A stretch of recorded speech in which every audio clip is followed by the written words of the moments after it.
Hello.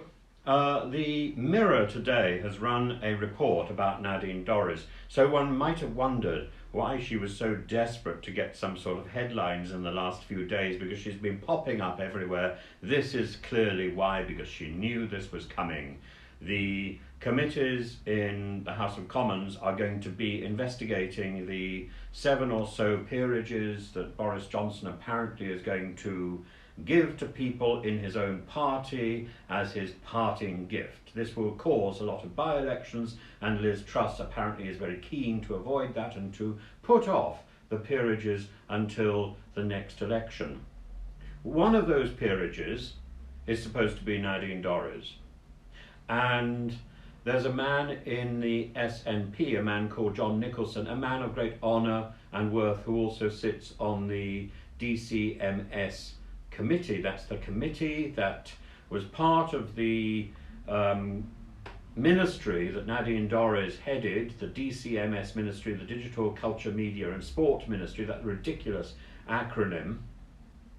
And during one of those ministry meetings, when she was testifying, when she was giving evidence to the ministry, and the various MPs were sitting around the ministry table and quizzing her, in an offhand comment at the end, still on record, intentionally still on record, she told a scurrilous little story where she said that when she was on a television reality show, because of course she's been on 2 television reality shows, one of them was a thing called I'm a Celebrity, Get Me Out of Here, which I've never seen. It does seem extraordinary that Nadine Dorries would think she was a celebrity, but I think she was pumped out quite quickly. And the other one, Tower Block of Commons, which seems to me to have been a very worthwhile concept. Take a pile of overprivileged ministers or MPs from the backbenches, she was on the backbenches at the time, put them in a tower block and make them live on a very small amount of money that many ordinary people have to live on. Well, Nadine Dorries apparently stuffed a £50 note down her bra, and she then goes on to say in this committee meeting that a lot of the people involved in the filming of this TV show were actors and were not in fact real people, that it was all fixed. Well, of course, there is an element of any reality TV show that is artificial. But what Nadine Dorries was doing there, I've been trying to get in contact with this lady for a year, and she's rebuffed me again and again and again, simply ignored my letters. But and I feel that as somebody who's been on a reality TV show and who won, that I'm in a very good position to criticise such forms of such an industry, because I can't be accused of having sour grapes. I won. And yet I witnessed such misery, such manipulation, and indeed I was the victim of a certain amount of manipulation, I believe, myself. I wrote an article in The Independent a while after the event, and I said, that 18 months after the show was the most miserable period of my life, even admitting incidents where I was held at gunpoint. The 18 months after I came off the circle was utter misery. Why? Because I felt manipulated at every angle. I was already, I'd been through this show. I'd been put through this system, which is couched in a form of torture. Bright pictures on the wall, constant noises, heating, light, time, all controlled by my captors. I was quite content with this, but what it does is it conditions the victim to be more compliant, to be more garrulous, and goodness was I garrulous. I remember coming off the show and being in King's Cross station, and somebody came up to me and asked me for my phone number, and I gave it to her. And somebody who was with me said to me, "Have you just given that woman your phone number?" I said, "Yes." And I couldn't believe, or my friend couldn't believe that I'd done anything so particularly stupid. But for months I was answering any question openly, I had no, all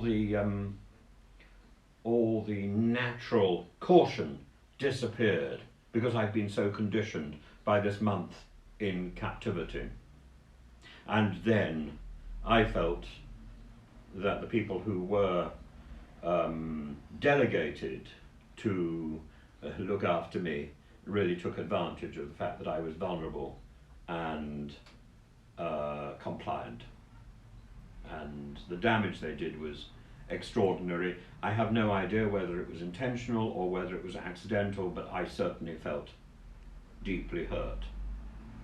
Now, if I as a winner could feel so hurt, you know, what did those people feel like who were jettisoned, who were pushed to one side, who were equally hurt by the system, who considered suicide, who took to drink? What did they feel like? How much worse it must have been for them. And I spoke to them, and I did what I could to try and reassure them.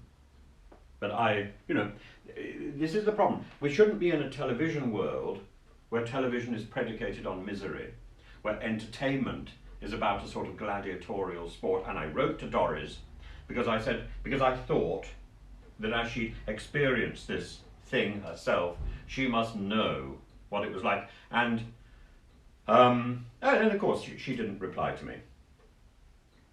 She knew the letter was there. I eventually wrote to Boris Johnson. I eventually got somebody else from the department to respond to me. And I wrote to her, I think 2 or 3 days before I went into hospital for surgery for a T3 cancer scare.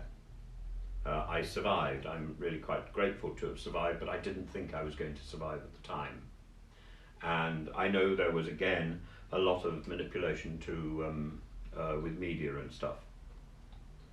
So, that's my background.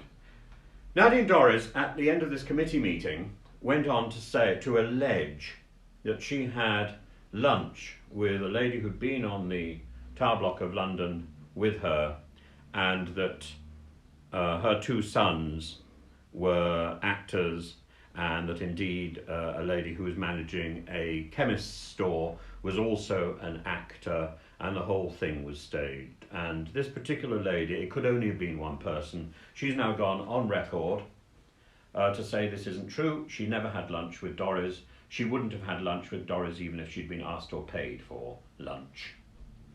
So not true, and nor were her children actors. And Dorries never explained, never elaborated, and never apologised.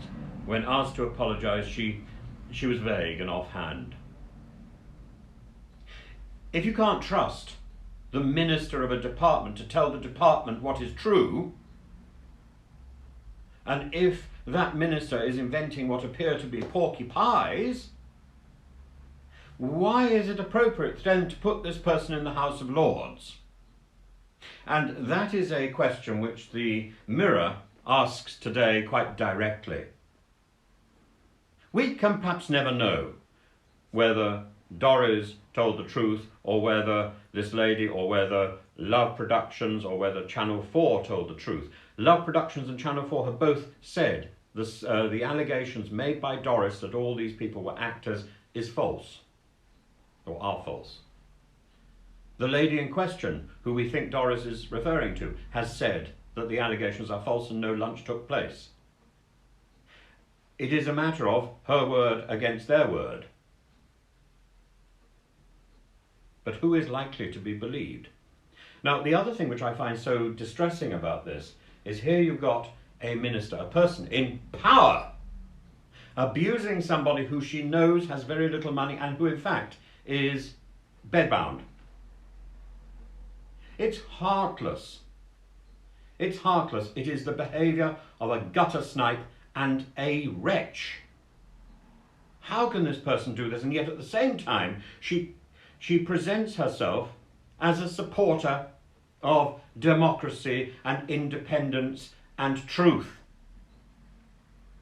The other day she did a video which I just thought was extraordinary, sitting in a back garden surrounded by flowers, looking as if she was a refugee from the secret garden. Why? Because it's wholesome. Because that is the image she's trying to present. I don't understand how the person who writes the book set in Liverpool, the person who writes all those books, many books, has one voice, and the person who has been a minister in the House of Commons has a completely different voice.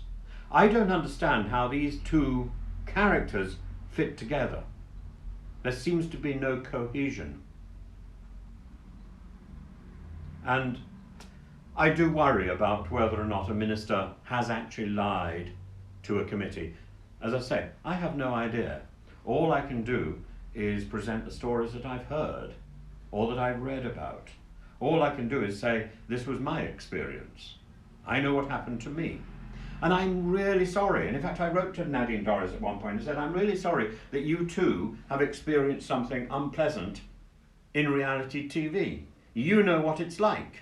You know what it's like to feel abused by a system which is not entirely direct. You know what it's like to feel manipulated. So come on, talk to me. Let's have this discussion.